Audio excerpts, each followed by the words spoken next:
Welcome back to another segment of Behind the Scenes of the Waltons. Today I'm going to cover the episode The Substitute from Season 2.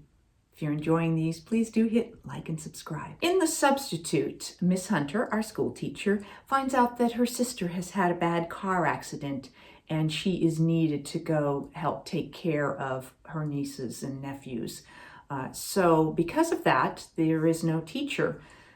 So the school board has to meet and they have to decide what they're going to do. And they arrange to have a substitute teacher come in. I enjoyed seeing this scene here where Mary Ellen is pouring coffee for her dad. It made me smile because one of the things that Michael Learned has said for years about playing Olivia Walton was that she felt like she hit a point where all she did was pour coffee. More coffee, John? More coffee, Grandpa? And yet here I am, sort of taking on that role for that moment. And of course, after Michael moved on from the series to do other work, Mary Ellen did end up pouring a lot more coffee. John has gone to the school board meeting and the decision has been made. They found a teacher who can come in and cover for Miss Hunter. She's from New York. However, because they have very little money to pay this substitute teacher, because they're still going to continue to pay Miss Hunter while she's away, he says, well, he's kind of hemming and hawing, and Olivia clearly knows where this is going, and you see her reaction to what's coming. And of course, he does say that they're offering her bed and board, and so she's not real happy, but of course she's going to go along. John. Well, now, Livy, we got more kids in school than anyone else. Seemed only fair. John boy wouldn't mind sleeping out in the barn temporarily. That's what I was going to say. Oh. I love how John Boy pipes up and joins him on John Boy wouldn't mind sleeping out in the barn. There's a fun running subplot with Ben, who is going to build a kite for a kite flying contest.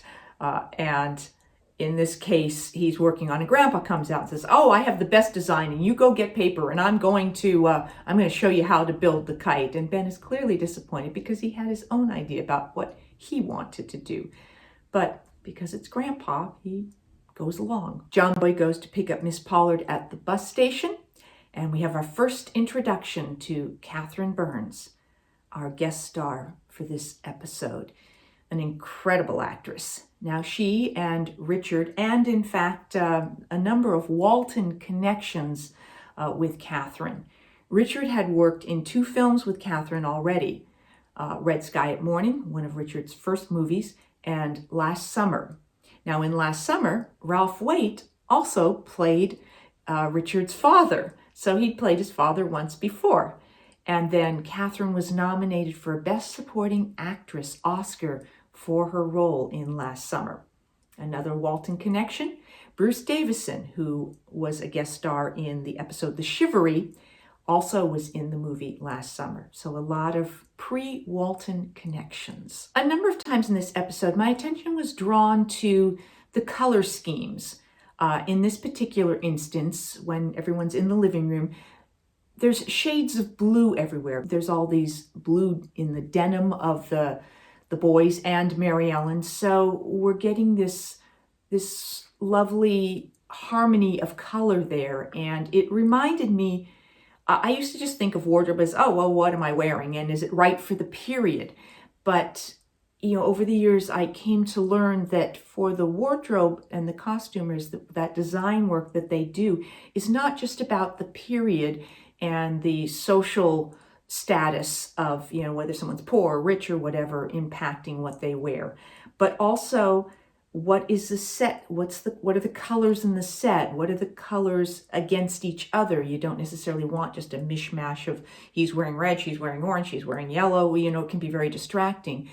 That you're looking to create a whole part of the picture. And so in this case, this was beautifully represented in this episode. A very creative sequence as we watch the children on their way home and the various different games that they're playing, the sort of wheelbarrow and then walking across the log, and I'm like completely piled up with books as I cross this log, which I'm sure was, an interesting challenge. But all to contrast Miss Pollard, who clearly had a very different sort of upbringing and didn't perhaps get to be a child in the same way. And you get the sense of her wanting to sort of experience that. As Ben continues in his quest to build a kite, the next person who comes to intervene is Jason, who is certain he has the best design for a kite and insists that Ben go get paper and string so that he can show him how to build the best possible kite. Ben is once again disappointed, but gets overridden by Jason. Miss Pollard does not endear herself with the students at the school. She never allows anyone to explain anything or defend anything or offer up a suggestion. In this case, she's just decided she knows best. She has her way she's going to do it, and nobody is allowed to contradict that in any way. She has a young girl who's been sitting in the front move to the back because she wants everyone sitting in alphabetical order, not knowing that this young girl is hard of hearing, and that's why she's in the front. But she won't let the girl or John Boy try to explain that. She thinks Ben's written expression in terms of answers to questions is not up to 6th grade, and so she's going to demote him back to 5th grade, which crushes, Ben. He says he's much better at oral presentations, but she won't allow him to do that. And I thought it was interesting to me because at this point, Eric would have been about 14 or 15, and was personally in about 9th or 10th grade. So because, for story purposes and because he still looked very young, they were able to pass him off as someone only in 6th grade. So I don't know how Eric felt about that, but I don't think it bothered him too much. John comes upon Ben, who's working on the kite that now is Jason's version of the kite. And John knows how down Ben is about what's happened at school, and now here he is being overridden on the kite, and basically just tells him to make the kite he wants to make. And I think that is good advice on a lot of levels. When Miss Pollard finally learns that the little girl is hard of hearing, she starts to have a moment of doubt about her certainty about being right. And it's just that crack in the armor of her journey of self-recognition. As John shares with Olivia the outcome of this school board meeting and how upset the parents are, the children are, about how Miss Pollard has been running the classroom, she just basically says, I'll turn in my resignation right now. John doesn't agree with that. It's like, no, that's not what we're asking. You need to fight for this. We need you. But she has decided that, they don't like me, and that's the end of it.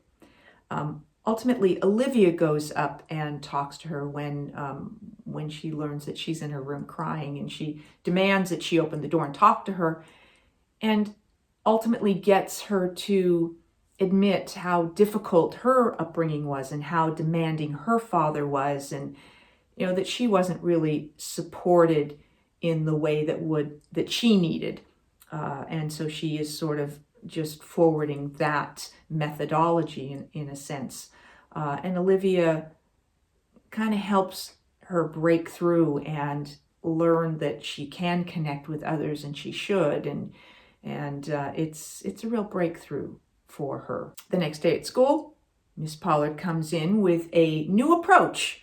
She wants to start over like it's day one. Everybody goes back to their original seats, and they begin again by reintroducing themselves. And it's so sweet because Elizabeth gets up and introduces Miss Pollard to the classroom.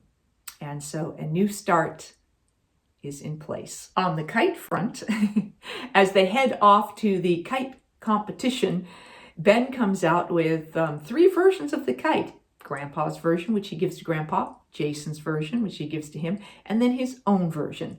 And the family all goes off to enjoy the flying of kites. That's what I have for you for this segment of Behind the Scenes of the Waltons about the substitute.